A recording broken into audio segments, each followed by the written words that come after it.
Welcome to Nerdarchy for Nerds by Nerds. I am Nerder Doug, and tonight I am diving deep into the oceans of Dungeons and Dragons with this nerd. Nerdarchus Ted, how are you doing this fine and lovely evening, sir?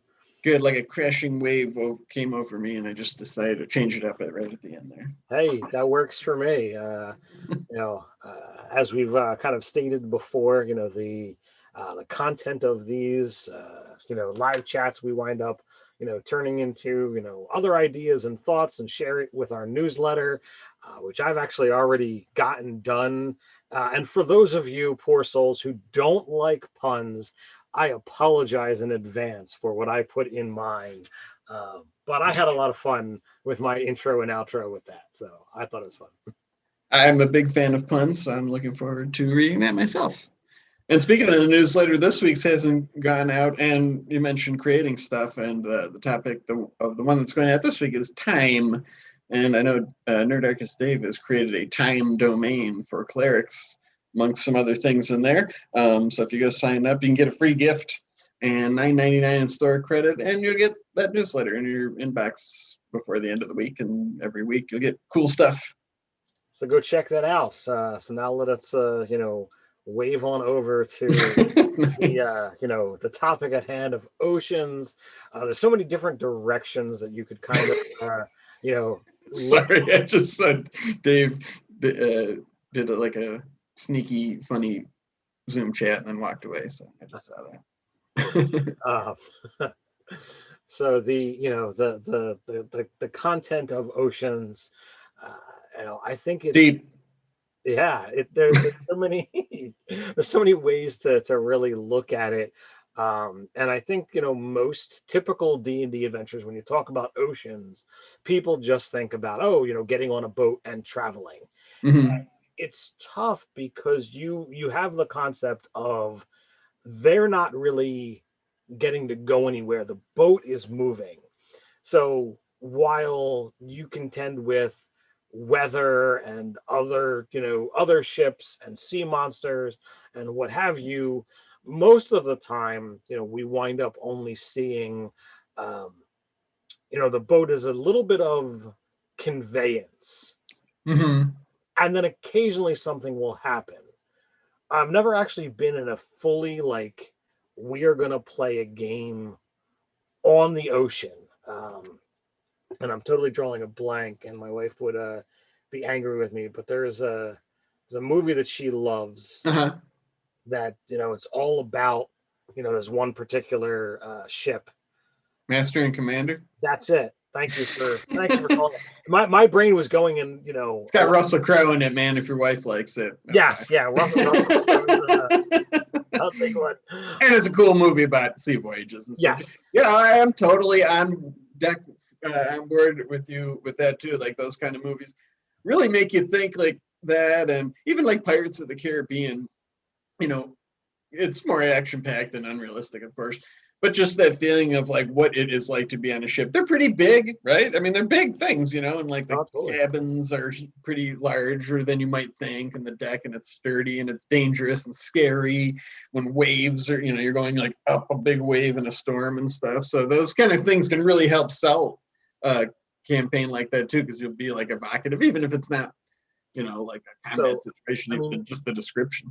Even the intro to Master and Commander, where you see like the dozens and dozens of rows of the hammocks that are just there swinging as they're going, to show how many people are on board this vessel, and that God forbid, if a cannonball tears through that wall, it's going to kill a row of people as it tears into the that rack, or that's those beds. But it gives you a different style of adventure, a different style of life that you could wind up really, either, dialing up or dialing down, depending upon, what level of adventure you and the players are willing to buy into.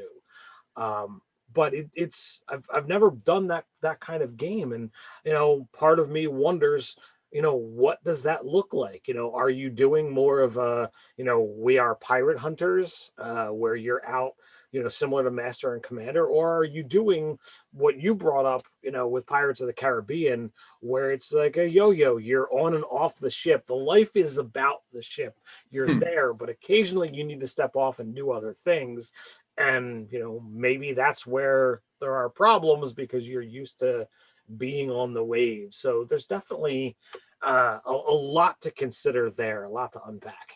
Yeah, I mean the closest I've ever come, I've played a lot of games and ran games that incorporated sea voyages, but it wasn't like the main premise.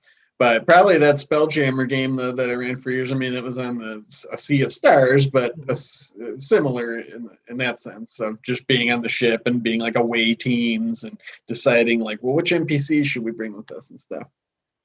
So yeah, I mean, it can definitely be a lot of fun. But yeah, I think a big appeal to something kind of campaign like that probably has something to do with length too, right? Like, you'd want time to like develop that feeling of like caring about the ship. Like the campaign story would be more about like exploring what that's like than just like, defeating the villain or whatever.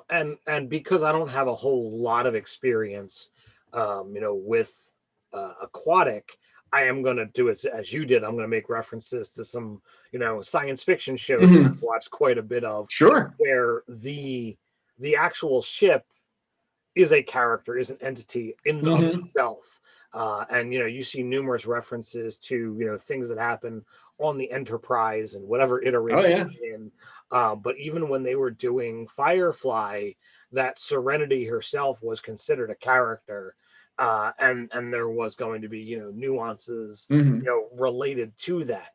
So I honestly feel that if you were going to do, an on the waves adventure, that there would honestly need to be the buy-in from the DMN players that the ship has quirks, the ship has a personality, and that's going to impact the course of the game. And, I'm certain that there are products and stuff out there that will help kind of explore some of those things. But it's definitely a really cool avenue to look at and to say, what can you do here? It's funny that you mentioned like the ship having quirks and stuff. One of my favorite like 5e hacks is Hyperlanes, and it's sci-fi, but it has a whole thing about like kind of making vehicles, and this is from several years ago, and it's kind of neat because they hadn't had like the salt marsh stuff yet about like the vehicles and the stat block stuff, and so it's kind of cool. But anyways, I bring it up because part of it was like you could have ship quirks, and there was just a table, and it would have like and they were sci-fi obviously, so it was like, oh, the cooling system goes out, or just odd quirks, but you could adapt something like that for any kind of D&D Sea Voyage. The really cool thing though is to have that sort of relatability of something like Master and Commander, or even Pirates to some extent, of the like sea voyagey part, right? But it's still D&D too, so there is like monsters and portals to other dimensions, and people can survive under the sea with magic and stuff, and there's a whole world below the waves to explore too. That seems really interesting to me as well. And that was my completely other picture. Oh yeah, is like, you can either be above the ocean or below the ocean, or you could kind of crest back and forth. But when you begin looking at exploring the depths, it winds up creating really weird. It winds up creating this kind of challenging element. I am far more used to running a game with a battle map to some degree or another, and when you start going into underwater, you have to do all three dimensions. And you technically, if you're planning it from not oceanic floor, you have to plan for someone to go negative space as well. Yeah, so that's true. Yeah, that winds up creating a whole new problem. So like That's a good point. I was looking at a lot of these things, but when you begin looking at below the waters, if you're going to run an adventure, we're going to go completely aquatic campaign, go ahead and your races with a swim speed or the ability to breathe water are drastically limited choices. So your options are, well, I'm gonna go really low on this, and okay, players buy in, and that's what you do, or you play that whole reverse fish out of water, where you run a game where somehow these players are down there, and I thought you meant where they all play races with swim speed, but on the surface. No, the reverse fish out of water. So like, but that would be cool for a one shot for that sort of campaign, though. If they were all aquatic races, and they got to go up on land. That would be a fun thing to do. Nobody, they're talking really quiet. Nobody can hear them. Their voices carry more into the water. When you do the anybody you play any race, you aren't going to get the full oceanic depths because the players can't hold their breath that long. So then you go down the other direction of, well, do you give them a swim speed and the ability to breathe underwater? And if you do that, then that just kind of breaks all of the issues of being underwater. And it's and it only becomes describing something visually different. Right. Yes, I know. I was thinking that it was part of my notes was like, well, yeah, if it's just a visual thing, it's like, well, how do you make it different enough that being in the ocean is, going to change the experience other than that, like you have scales and there's like mountains of coral instead of stone or whatever, Right. So it winds up becoming a very visually different, and you might mess around with mechanically that, there are a handful of spells that don't function well underwater. That there are, again, going back with the, full 3-dimensional movement, becomes an issue. But I mean, even just exploring something different could be fun. Yeah, absolutely. Sure. Yeah, I didn't mean to sell it short at all. The fact that the front door doesn't necessarily have to be, at ground level. Yeah, right. Could be just like a hole on the top of a house or something like that. So when you and it would make you just through gameplay. I think it would sort of prompt, if you were a little bit thoughtful about things, it would prompt you to explore what it would be like, say, for instance, to hide underwater and stuff. I mean, sure, you could just like take flat mechanics and be like, okay, you're hiding in the nearby, whatever. But it's like, you know what I mean? Like thinking about like, well, what does it mean to hide, in the water? Yeah. Kelp, I guess, or whatever. Or if you're just like, like you were saying earlier, not on the ocean floor, like, could you even hide? I mean, it's just open water. Well, I mean, that's the question. Is it? I mean, I have not done a whole lot of scuba diving myself. I've done. Yeah, I haven't either. I'm scared of that kind of stuff. I've done a little bit of snorkeling, and unfortunately, with the facial hair, getting a good seal on the snorkel does not work. Yeah, sure. Does not work all that well. That was a honeymoon experience. Oh yeah, where were you? Hawaii. Oh, okay. So in the ocean. I've been to Hawaii. Yes, legitimately in the ocean. You guys live right by the ocean anyway. Well, yeah, completely other side. Right. But no, we had a catamaran and cool. things and but when you look at like, okay, being able to swim and dive and go see what's there, it's entirely possible that you could have floating plant life. You could have other things that you could possibly hide behind, and just like your typical game where you want to say yes to your players when they say, is there something to hide behind, a lot of times I'll be like, yeah, you tell me, what are you looking to duck behind? And if I've got a battle map and I've got what they're asking for, I'll put that on the map, where they're looking for. But most of the time when I'm creating maps these days, I am looking to create um, an environment that does have those things to hide behind, that does have areas where the enemy or the players could exploit Hmm. to some way, shape, or form, because it makes it more interesting.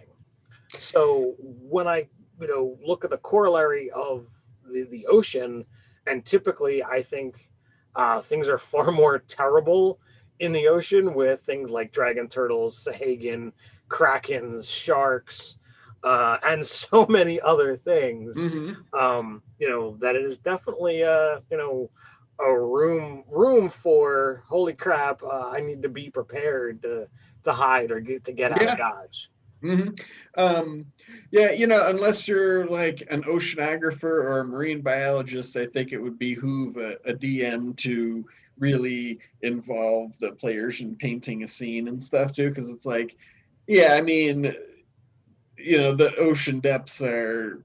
I mean, we might have some ideas, like, and even if you're into scuba diving, it's like, sure, you've been under the ocean, but I mean, it's got to be, it's much huger than the land we know, right, and stuff, Right. and stuff. So it's like, I think it invites a little bit more imagination, maybe, because Oh, it's like, absolutely. in a sense, it's like an alien world. I mean, Well, and it is a fantasy world, so there could be all manner of strange things. so I mean, along the same lines, like, I would make a corollary, and I think the perfect example is the variety of races that they show in the newest Aquaman movie, where they Mm-hmm. show the different iterations, of those peoples, and the people from the trench that were like, really out there. Like, that's totally possible, totally doable, and I think would be a lot of fun to have, an oceanic race with a carapace and what have you, that are they part crab, part fish, Mm-hmm. whatever have you. There's those. I think they're called Aldani. They were in like Volo's Guide or Yes, whatever, the and I lobster. use those in Yep, Just Quest. They're like lobster people, yep. basically. Your voice for the lobster people was quite amusing I don't for the remember. Injustice Quest. I'll have to go back and watch it. Yeah. If you guys have not watched Doug's Ingest Quest over on the main channel, it's 12 episodes. Each episode is only like, two-ish, hours long. It's really worthwhile. It's a great Oh, thanks. watch. A great group of players besides. And if you're rather new to the channel, you'll get to see some some of the older faces, because that Hmm. was when Nate was around with us back then. So Yeah, yeah. His character was a lot of fun. Hey, just a couple of weeks ago, Tribality Publishing, I think they're on the chat maybe this week or next too. They have a Kickstarter called Seas of Vodari, and it's they did one a couple of years ago of like ship adventures and that kind of stuff. But this is like a whole undersea world. We wrote a post about it over on the website. It looked pretty cool, and it kind of like spoke to those things you were talking about, of having like not only having those kind of creatures and things, but it had a lot of like factions and a whole like undersea world that you could drop in your campaign setting if you want. But yeah, it looked pretty neat of just like how they were all like what they were all motivated by, and it had like sea currents, and it kind of explained like why different places were easier to get to, were more powerful like civilizations, because they were just they're and it got like there was fantastical elements to like there's a portal to the plane of water near here, so I mean that kind of stuff it appeals to me. I love planar stuff. Oh yeah, I am I am crazy when it comes to that kind of stuff. Which is kind of why Chimes of Discordia has as many kind of broken planes as it does, because Sure. that is definitely a lot of fun to just be like, you Mm-hmm. know what, I can say that a bag of holding can hold more in this particular world, because planar magic happens to be stronger, planar boundaries are easier to play around with, and to me that makes it more fun to just be like, well, where are things coming from today? I can just roll on a chart and Mm-hmm. see what happens, and I don't need to explain myself because the world's foundations are already broken. the boundaries between planes are so flimsy that a tear could happen literally at any time. So why not? Yeah, sure. I mean, and heck, there's all these adventuresome humanoids always mucking around with energies and tearing holes in time and space too. So we got some questions in the yeah. chat. It looks like it's from single underscore now, but I'm still going to call them double. So sea life is just as cutthroat as any land-based creature. Sahagins seem more violent than gnolls. What do you think? So I would say there's a good corollary between the two, where I think the gnolls, based on current 5th edition lore, them being the literal spawn of the demon lord Yanagu, or however you prefer to pronounce that one, whereas Sahagin are more shark based, bloodthirsty, and they're driven by base instinct. Depending upon what level of Sahagin lore you want to kind of play with, they've definitely had some changes throughout the different editions. I remember in 3rd edition they had the Sahagin Barons. Yeah, they still got those with the forearms. Which I thought were holy shnikes! It's Mr. Rob's cleaning service. I haven't seen Mr. Rob's cleaning service in a while. How you doing? Yeah. Sorry. But so yes, I would absolutely say that at base, Sahagin are just as violent as gnolls. More violent, I would not argue that. I would not argue either direction. They're as bloodthirsty as you need them to be, and I think that's as far as you really need to go. I want to say the Monster Manual has some like flavor and lore about there's probably some Sahuagin deity, but they're mostly just like sharks. I mean, they're cold-blooded. Like, I don't think they have like malice and stuff. So although they might, they seem like they're portrayed more like classically like they're just the monster you fight. I mean, they're cold-blooded. There's not little Sahuagin babies and stuff like that. Although I think that Ghost of Saltmarsh has like Sahuagin spawn, but they're probably just like little piranhas. If you're into novels, there is I believe it's a trilogy, Threat from the Sea, that deals heavily with the Sahagin. I know that in the last actual Drizzt Do'Urden novel that I was reading, Drizzt was dealing with Sahagin. That was the last spot that I was reading, and that's kind of where things kind of petered off for me personally. I'm a big fan of Sahuagin. In my campaign, they are usually worshippers of the Devourer, which I borrowed from Eberron because it sounds cool. And it's just like an undersea demon, basically. So yeah, they're just always, it's one of those like go-to things. It's like, well, if they're by a sea, I'll just have Sahuagin cult, Devourer cultists plot line come up. Evil Silly Putty. I think Sahuagin go into a frenzy when the creature nearby is like bloodied, basically, right? If they're below. That was the thing that I particularly remember with the 3rd edition. Smell your blood in the water. Yep. That's one of the crazy things that they tried to find, like, oh, where are you sufficiently injured enough to really invoke this? And 5th edition doesn't have that bloodied term. You are at or below half. But it is definitely a good thing to use. And we still tend to use it in our games, even though 5th edition lingo doesn't support it. It's too gamey. I still think there are elements that wind up making it evocative, and literally it can be worked into monster stat blocks. Yeah, I think it's got blood frenzy for the Sahuagin, right? I believe so. Yeah.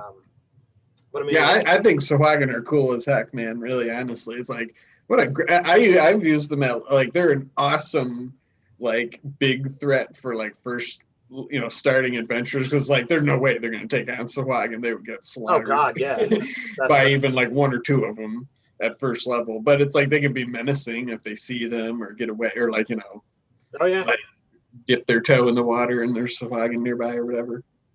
Yeah, they're really scary. I think they're cool.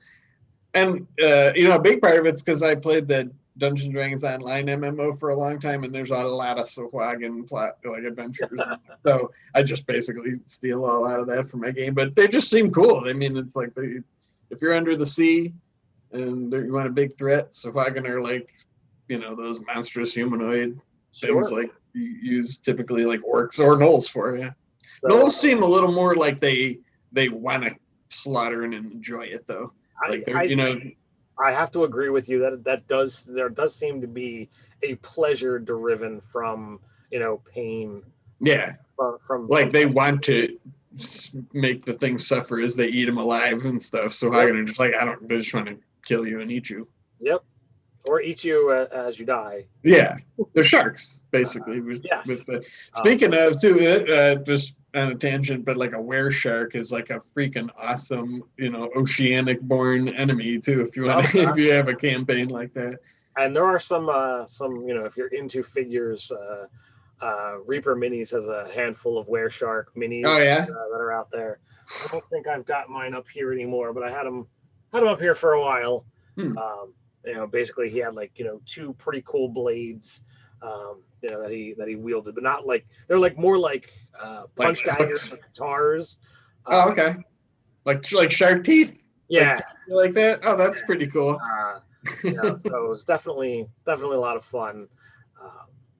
He was. If you're a dwarven were shark, there is a dwarven were shark mini. Big beard. He's got a beard when it's in the shark form. Got a beard. He might have a beard. I don't rember. That's a whole different mini. Man, now I want to see that character. Were shark, tricorn hat, big beard, but like a shark head. Humanoid. Still wearing like the captain's coat. But with a big shark fin coming out the back. Mr. Rob's Cleaning Service is good in Oregon and got a game with a new player. Woohoo! Playing with a new player is a lot of fun and a big responsibility, Mr. Rob's Cleaning Service. You're molding their view. I'm seeing there is a dwarven were shark named Rum Scratch. Oh, that's right. I got that name. I stole that from my Spelljammer game. He was on a random encounter table. I was like, ooh, that'd be cool in space. I had this huge, there's probably over 100 things on there of just random stuff that would happen to them in space. And I would always mark them off when they would run into them. They never did that one. I mean, they never did a lot of them, but they did find Pizza Skull. That was pretty cool. So the Rum Scratch has got, the total peg leg, the thick. Oh, really? Pirate cutlass, the hooked arm. Oh, wow! Looks like he's wearing the pirate coat. Does not seem to have the beard, although he does have the musket. Tucked into his belt. That seems sufficiently piratey and were sharky. So, I mean, you've got a lot of. Is that Wayne Reynolds' art? Maybe the guy did a lot of Pathfinder. I do not know. I probably away from the page. I was trying. I want to say it's Wayne Reynolds. It's entirely possible. While you're checking that out, __ had another question. Do you think Triton and sea elves really would be blue as they are often depicted in artwork? Sea life comes in many colors, including transparent. I mean, yeah, I wouldn't care what color if players wanted to imagine. I certainly imagine things in all different sorts of colors. There's a game called Guild Wars 2, and this is only certainly related, but one of the species you could play as was a plant humanoid, and they had all kind of crazy color combinations you could be, and I would imagine undersea folk in much the same way, as in tieflings and all that kind of stuff. It's I don't care what players want to be aesthetically, even if I had my sea culture, it's well, then you're just the one that's different. That's fine if you want to be a different color. So Rum Scratch was sculpted by Guy England. Oh, okay. So that's yes, Sakola. Yes, evil silly putty knew get the Sahuagin deity Sakola, but I like the Devourer just because it sounds cool. Sure, but as far as the actual colors, I'm on the same wavelength as yourself. That visually describe your character however you like, and if you want to be crazy and over the top, sure. I don't Mhm. think I want my player character see-through skin, because then you're gonna kind of see their innards, and your innards are not gonna be see-through. But But hey, you know what? There's in the Fafhrd and the Grey Mouser stories, in that sort of world, there's a race, or not a like there's ghouls. Basically, are I think they're people. They're like people that eat human flesh, but their skin turns translucent because of that, and otherwise they're just regular people. And so hey, you can make it work if you want. If you be kind of interesting. I wouldn't be totally against it. I mean, it's weird, but and off-putting. I suppose if anybody had like a serious issue with, like, if you're really just like that's repulsive, which I could totally buy. I mean, it might just be revolting to some people, right? sure. I mean, there's, they say to each their own. Right. So But putting maybe have coverings and put makeup on. That'd be funny. Could you? Yeah. What would like underwater disguise kits be in the ocean? there could be more, concentrated, ground up plants and things Yeah, that that's were true. literally like pressed upon your skin. That were, those probably, Viscous fluids from undersea plants and stuff that they like but I squeeze out mean, of a bulb. maybe, you make full on costumes that, wind up covering the skin. And if your body is going to move in the waves or in the water, so would the costume maybe. So, you could go in a lot of different directions with it. You're only limited by the limitations that you set forward and the Hmm. imagination of, the other people involved. Yeah. So you want to add a stipulation or a limitation, by all means, but you don't necessarily have to. I guess that's what's kind of appealing about exploring the idea of oceans for like a campaign setting, like under the sea too, because in some ways it's sort of like a blank canvas, right? I mean, there's nothing really relatable to us as humans, in the real world. I mean, yes, we have oceans, and you might be an aficionado or who often scuba dives, but it's still not like your native environment, right? Like we can't survive under it. So I think it's pretty cool. And there's one thing that was in my bullet points of related to the ocean that you absolutely would not want to discover, probably worse than a kraken or any of that stuff, is this guy rising from the ocean depths. That's a classic uh, ocean beast, right? Oh, he's gonna upstage me, try to get like humongoid Cthulhu monster. Yeah, I mean, now that's scary, and um, you know, Now, depending upon how you're, legitimately playing up, El Cthulhu, mhm. it's one of those things that, like, I don't consider him below the depths. I consider him more otherworldly, beyond, what's in. Um, I am currently running a very aberrant campaign right now, where Oh this yeah, this particular mini might see play. Who knows? that one. Yeah. Oh, what game? Which game is that? Which one? My monthly game, Repercussions.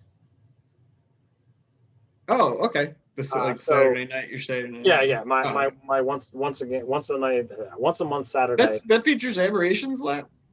It's Cthulian type Oh, beings. really? Oh, okay.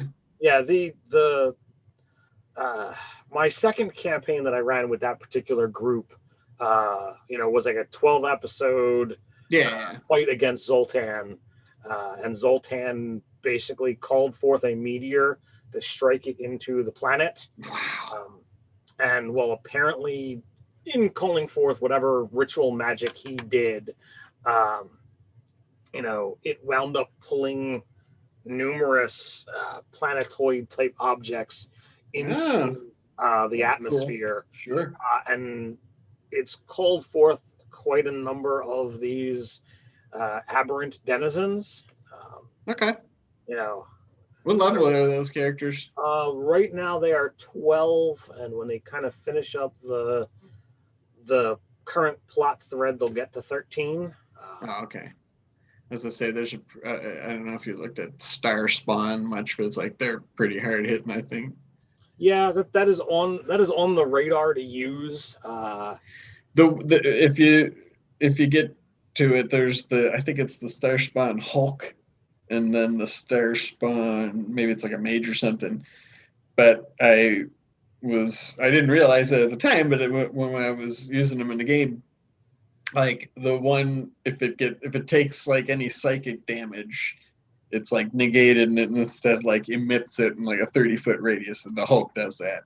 Okay. And the other thing has like a psychic blast basically that hits like one target, and I was like, oh, and the Hulk's immune to psychic damage. I'm like, I'm going to hit him with it, because they were all piling on this thing, and then it was like, and I was like, oh, I bet you it's supposed to be like that, like it's some kind of amplifier, but it was freaking nasty. I was like, whoa. Like, that turned the tables pretty quickly.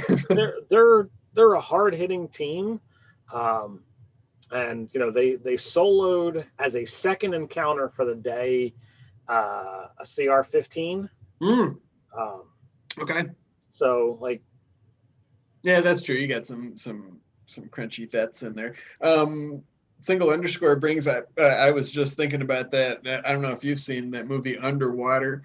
Freaking phenomenal ocean, like scary movie. Honestly, I thought it was a disaster movie from the trailer. Like, because it's like they're in an undersea lab, and it's like, there's an earthquake or whatever. So it's scary, right? They're trapped under there. Oxygen's an issue. It's actually like a monster movie with like Cthulhu in it, basically. Yes. Oh, Jesus. Sorry, spoiler alert. But actually, I take that back, because it's in the. I went back and watched the trailer afterwards, because I thought it just looked like a good movie. It's clearly a monster movie in there, so it's not really a big spoiler. But yeah, it's really cool. It's on Amazon Prime. I'm not familiar with that one. I might have to check it out. Although there is a board game that's kind of also given on that same design, called Deep Madness, that I spent a ridiculous amount of money on. Oh yeah, back on Kickstarter many years ago. Oh, okay. Somebody in the chat mentioned, and I frankly haven't read it that closely, but the Path of the Beast that's in Tasha's, like you can pick like a swim speed and like a bite attack and stuff, and sort of think of that as a shark. And so of course I was thinking, like, maybe we'll have to do a Street Shark CBG. If we've already made a Ninja Turtle, yeah, right. Street Shark. Yeah. Be a follow-up to that's actually like I think it's an Electrum bestseller. I think it's called Sewer Amphibian Martial Artist or something. Pizza loving amphibian who practices martial arts in the So do we can we get like a full 80s 90s party put together from probably between all the custom lineages, and the Path of the Beast opens up. I mean, basically, there's like we know we can make a Thundercat. Steady. We know we can make a Thundercat. We know we can make a Ninja Turtle. If we can make a Street Shark, we can get two more that we could put into that. We got a Battletoad already, basically the tiniest grappler. Oh, okay, so we got a Battletoad. Wow, that's more video game than TV. Yeah, that's true. But yeah. All right, so now I'm like dead set on this like ridiculous idea. It's fun D&D-izing stuff. We've done the He-Man Power Sword, the Sword of Omens. I want to do. It's on my to-do list. I want to do the Sword of Plunder. Because why not? Right, you got Sword of Omens, which is actually 2 items, because the Eye of Thunder is freaking crazy, man. All right, you're mentioning magic items. I will throw this out. Our friends over at Kobold Press are doing a 5e magic item set, and a bit of a teaser. There might be a magic item created by yours truly that gets put into that book. I might be a stretch goal. We'll see what happens. there's conversations that are out there to be determined. So we'll see what happens. But it's already funded. It funded in like 2 hours. So at this point in time, it's just unlock more content. Yeah. So hey, I will put a link to it in the chat. And that'll tell them Nerdarchy sent you, and it's Kobold Press, so you know you're gonna back it. I mean, come on. All right. Kobold Press. It's like 800 magic items from Kobold Press. Come on. Kobold Press is one of those vendors that we definitely always give the thumbs up to. Sure. We're gonna make quality stuff, so definitely check it out. And I'm certain that somewhere in that 800 pages, there's going to be stuff that's for underwater campaigns. So yeah, that's true. Or oceanic campaigns. Yeah, geez, yeah, 800 magic items. It's like, yeah, I'm sure there's tons of cool stuff that's going to be in there. But going back to that conversation about the races and the color patterns and what have you, undersea life has as much vibrancy and color as everywhere else. You could definitely have those typical, as you see in movies and cartoon shows, where like there is natural light. They do it in the Avatar movie. Not the Last Airbender, but the other one. Yeah. The blue kitties, as my daughter calls them. You could definitely have those light sources that give off, so that you can see just as well at certain times of the day as if you were on the surface, and get into all of that. And what would be interesting, because there would be just as much chance of there being volcanic fissures with fire things, and there could be mountains that are coral, just like there's a bit, and maybe there's pockets of air, maybe change like water breathing's air breathing, right, in this campaign. And so, even the races with the swim speed, it's like, well, let's just buy into the fact that like you can't breathe the air the same as people from the unless you have both. And if you wanted to use the spell water breathing, there is the spell air breathing. I think that's what you were getting at, right? Yeah, right. I mean, I just figured like if they could all breathe the water, probably wouldn't need that spell. So right. But hey, who knows? But yeah, that might be kind of fun too. I mean, there could even be pockets of air on the ocean floor, like in a some kind of cave, or I mean, if only through magic. If nothing else, right? And could be keep water at bay. So that would be kind of interesting to explore that too. This is sort of like sidestepping it, but still related to oceans, that you could definitely draw inspiration from for D&D. It's the film series, like the Ocean's 11 movies and stuff like that. Or hey, if you want to combine them, an Ocean's style heist in the ocean, if you want to get super deep with it. Wow, that's some serious crossover there, man. Yeah, planning an underwater heist. Nah, forget cool. That. That'd be fun whether you were water breathers or not. If you were, I mean, imagine that challenge if the expert team. You want to go all crazy. You're planning a heist underwater for the pirate ship above you. What do you mean, like to rob the pirate ship? You got to sneak on. Well, you're a water breather. Oh yeah. The landlubbers up on the ship above have stolen something, and or have something, and you need to retrieve it. So the adventure is to get out of the water, which that in and of itself is. And you'd be the fish out of water too, because you'd look different, and you'd have to disguise. Yeah, that would be a lot of fun. So you got to get on the boat. You got to find the item and get back in, whether you want to play the undetected or whatever have you. So you could definitely go with that absurd. You know what? The next time I do the monthly one-shot game, I might make pre-gen characters and do that. Or I'll ask them if they want to, if that's okay first. But that sounds pretty fun. I'm going to write that down real quick. Sure. That might be pretty fun. So Underscore is full of questions tonight, and we asked, sure, good, great. bring it on. We absolutely applaud it. Bring it on. Do your worst. But it says, would you make magic items less, more, or just as rare on the ocean floor among sunken ships and lost bounty? So to me, all of that is going to depend upon what your base is in your campaign world. For us, or for the world that I typically play in, I would say that they would be, equal to or more common, down below the waves. Because whatever lost treasures are down there and would tend to wind up being collected by essentially the oceanic adventurers and brought back to civilized worlds. um you know Below the waves, it's only like the surface dwellers that seem to have the more things taken from them, because that's what's more visually looked at when things look at the plane. Yeah, I don't know. I mean, I don't think that would factor into whether if I was the DM, like dispensing them any more or less, right? I like magic items.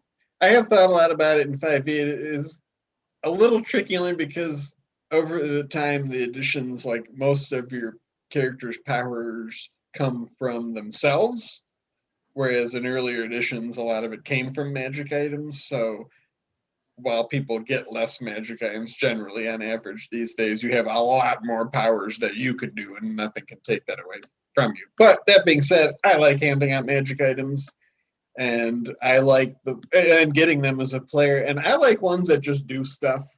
Like, mechanical bonuses are cool, obviously. I mean, they're going to come up a lot. But to be honest, like the times I do get to play games anymore, they're not really like, I don't feel like I need to have tremendous, combat power to survive. So I like having things that do weird stuff. Or even like in Cypher System, it's like some of them do damage, but like in different ways, and they're evocative things that are like, oh yeah, this would be cool in this situation. We use that like electrical thing because we're in the water or whatever, you know. Oh, absolutely. And for me, I enjoy making custom magic items. Mm-hmm. And I wasn't on the live chat last week, so I will totally pimp this out again. Sure. To follow me onto other people's channels every Thursday night over on Mini Terrain Domain. I play in the Dawnbringers game, and yours truly here actually wound up creating a magic item in game. Turns out it's a legendary item now. It's a +3 weapon. And the DM, Jake, he's actually going to commission artwork based off of Jeremy, who initially created what the item looked like.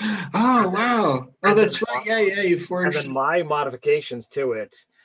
And if you happen to be a patron, we've been doing magic item cards as kind of a extra Patreon rewards. And I've gotten permission from Jake to kind of make Gerta, or Gerta Brealne now, as is now newly named. That will be one of those cards in somewhat distant future. Yeah, that's cool. Boy, Jake's a real good dude. Jake is awesome. I mean, all those people are cool, but I've mostly interacted with Jake out of them, so I just know he's a cool guy. Jake is great people. Yeah, that's really neat. Yeah, how did that go? That was fun. I remember that was just this past week. That was like a big moment. That you guys were, I mean, that was like years. I was planning for more than a year on, what that was, because prior to starting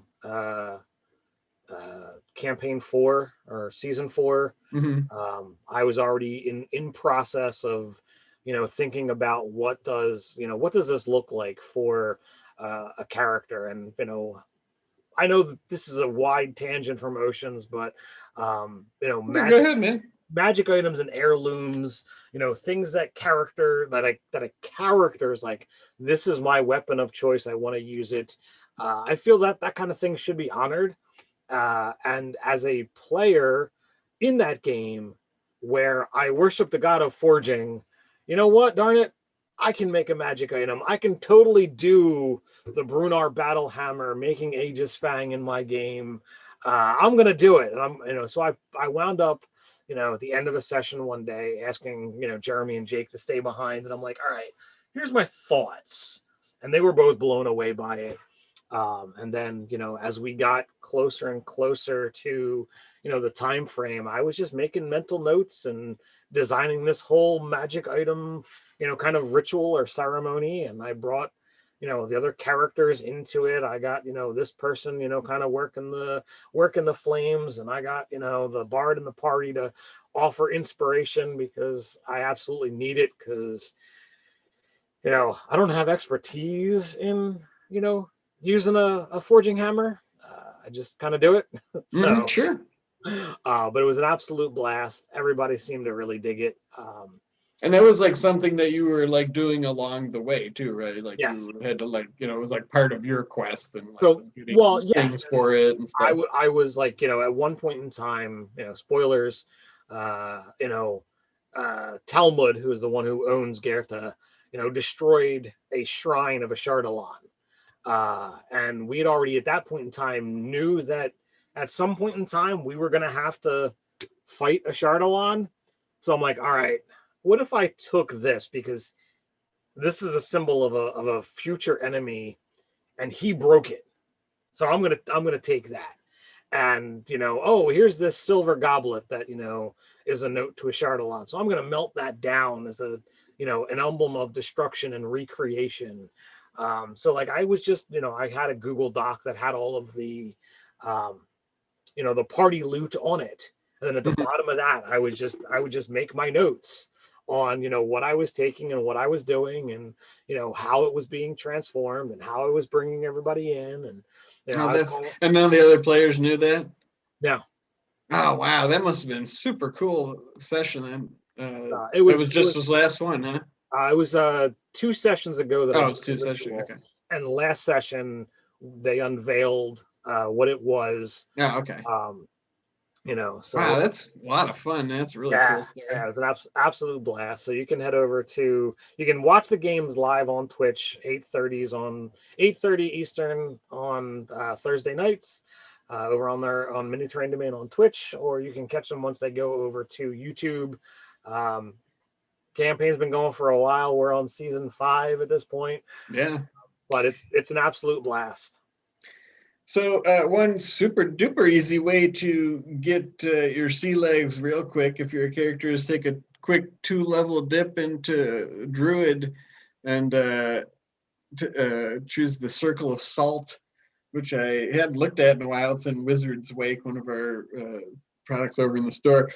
And when you join the circle at 2nd level, you bond with the water. You gain the ability to breathe underwater and a swimming speed of 30 feet. And when you wild shape, you can ignore the restriction against creatures with a swimming speed. You can wild shape into creatures up to CR1 as long as the creature in question has a swimming speed. This increases CR2 at level 10 and 3 at level 13. So even if you just, boom, 2-level dip into Druid, you're good to go. You can explore the ocean depths to your heart's desire. So I'm going to ask this ridiculous question from Underscore. Would it be fair sure to use a half Tabaxi, half Triton that is falsifying information on their dating profile of catfishing? What's your answer? Is it fair to accuse them of that? I know. Well, hey, you know what? Because they're legit. So I say yes, I guess in a literal sense, yes. It could be a problem, but you could wind up creating a problem. You might as well just go up to them and say, "What's the scuttlebutt?" But from Evil Silly Putty, we have a kind of a more serious question. I currently run a pirate campaign. I feel like the travel events I do tend to be lacking. Any ideas to spice it up? So. You have ideas here? Oh, sure. Yeah. I mean, my first one is one that I use almost every time player characters are on a ship, and that's chickening out or fish food from out of the box. It's a shameless plug, but they're good encounters, and they are engaging, and they've turned out many different ways with many different groups. It's always kooky. But that's the first thing I think of for sure. So those are great suggestions. Storms. That was going to be my go-to. When you're talking about adventure on the sea, the weather Yeah. has to be as much a threat as anything else that's out there. And if you aren't making it feel like, oh, there's a fog and I can't see a blessed thing, and really revving up that tension, you hear something, but you can't see at all. You don't know whether there's something coming or not, whether it's friendly, whether it's foe. That can be utterly terrifying. Storms have the ability to chase away any fishing, any food that you might be able to extract from the ocean. It can blow you off course. It can, rob you. Oh no, the wind is not moving at all. We aren't getting anywhere. And again, that can go in the other direction with, we don't have food, we have no method of locomotion. What do we do to solve the problem? Yeah. You're not running a high enough level game where you can generate the things that you need, enough create food and water, or enough wind power to move a proper sailing vessel. Players have to get creative, and they have to really think outside the box, to solve these problems. And that's when you can have a lot of fun. Now, if you don't have creative players, then you've got the ability to just be like, well, we're going to hand wave and not worry about the actual elements of the ocean. And we're just like, okay, we're gonna do this. You arrive at your next destination and you go about doing your things to keep all the players and yourself engaged. Because there's nothing worse, in my opinion, than a DM who puts forth a problem and you're just looking at, deadpan faces, because none of them have any ideas. None of them know what to do.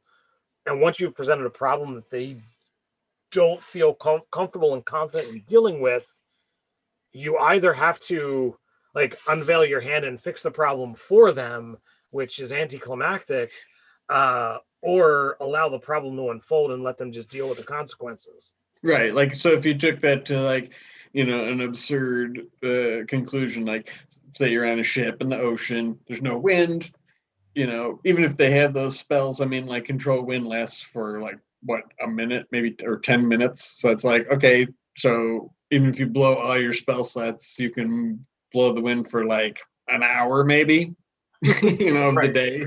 So it's like, so, to your point, if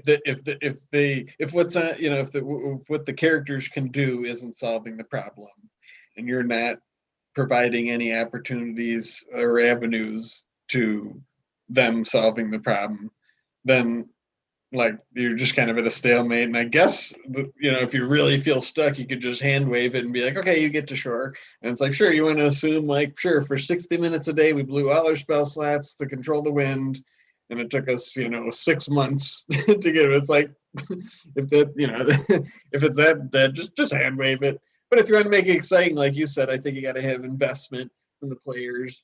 But you can ask them what they want to do. I mean, a lot of times it's like any other kind of travel. And this is something that stuck with me that you did years ago in an old, home group video game. And they were traveling through the Underdark, and it was weeks or whatever. And it's like, just ask them, what's something that happened? You tell me something that you saw, and the ocean's great for that. Or you can throw little hooks out there, one, it doesn't always have to be down to combat or initiative. Just get conversations running, oh, one day you see an enormous sea creature breach the water nearby, what did you think about that? Or what, here's a good thing, ask what other character was nearby when you saw that, and get them to talk to each other. Those things that you create dialogue are great moments. And it could be, all right, I as the DM ask a player, what do you see? And then allow them, to just give a snippet, and then you expand upon it if you feel comfortable, or you then prompt with further questions, either back to that player or to someone else at the table. And when you feel confident that you can run with what information has been given, you then can reveal, oh, well, it's actually what you saw, but there's this, or yes, it's what you saw and there's more. Yeah, that's always fun. As you know, whether you do it right then or much later. I mean, those can give you ideas, seeds of ideas, that plant themselves in your mind, and then when you ask, exciting. But when you ask the players, like, what is it that's there, they're typically going to give you the element of the game that they are looking for at that moment. And I've said this countless times, but when you offer player agency, if they're looking for exploration, they're going to prompt you with something to explore. If they're looking for combat, they're going to prompt you with something to fight. If they're looking for someone to talk to, role playing, they're going to prompt you with something to talk to. So, they're going to spoon feed you the thing that they want most at that point in time, which is just fantastic because, I love my creativity, and a lot of times I'm very proud of what forth I bring to the table. But there are times I'm off my game, and there are times that I'm just gonna be like, all right, I got nothing here. What do you got? But you don't present it that way. You are offering agency and allow them to guide the story that's going on. And it sort of helps put them in the moment too, because it's like, well, now they got to think like, I don't know, what do I see nearby? And to your point about like, them telling you what you want, when you sort of put people on the spot like that, their first thought probably is what they were, hoping might happen or curious about. Like you said, whether they see something interesting that they want to look at closer, or something dangerous that seems like a threat or a possible fight, or just some other entity to interact with. And just because that they are prompting you, for these elements, does not mean that's what you have to do. You as the DM never have to, give in to the players, desires and demands. Yeah, at the very base, you just got them to use their imagination a little bit, and like instead of you pulling them along, it's like, well, I don't know, like this is your story too. What do you think was out there in the ocean? I mean, a lot of time passes, even if you roll on a chart every day. It's like, so every 24 hours, one thing happens. I mean, it's a pretty boring days, right? I'm sure there's a lot of conversations took place and stuff that you just hand wave away. Absolutely. But, so like you've got the ability to, to really prompt and drive them.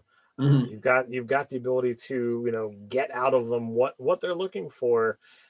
And then if you're not prepared to go in the direction that they're really looking for, all you do is you can say, well, all right, this is what you thought, when in actuality, because it spurred your brain into where you want to go next. I've had a one player who was looking for combat, another person who was looking for treasure, and he's like, oh, there's a massive treasure chest overflowing with gold, and I'm like, well, no. Anybody else have a suggestion? So you don't have to necessarily take what was there, and there's nothing wrong with that either. I tend to give out a decent amount of treasure in my game, so I don't feel like I was robbing a player of their agency. I told them, no, there's not a massive treasure chest. But when we look at these elements, it's an illusion. Well, that was a thought that came to me later, but I wasn't prepared for that. Sure. Now I am. If somebody says, oh, there's a treasure chest, sure there is, and they go running up to it, and it winds up being a mimic or a trap or whatever it is. I wonder if that's how they came about through player agency. It's like, back in the day, Dave or Gary was just like, yeah, sure, there's a treasure chest. Looks really, inviting. Well, like your hand sticks to the top of it. That is entirely possible. I don't player's fault. Maybe it was one of those things where a player was like, oh man, what if it was like some creature that bit at your hand? And you're like, don't say that, you're gonna give him an idea. Now, I don't know, where the term player agency came from and what have you, but I would love to think that, that is where it derives from. Yeah, that's pretty funny. But we are past the 9 o'clock hour here. Yeah. Got any final thoughts there, Doug? No, just some silly ones in case we're stretched for time. So I'll get on oceans. All right.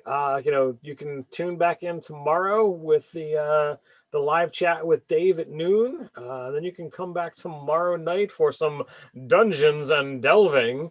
We got episode 5 tomorrow night for that, and kind of see where things pick back up as our illustrious dungeon delving team returns to the locker room amidst some kind of argument. So hope to see you guys back then. And until next time, stay nerdy. Stay nerdy. Who was having an argument?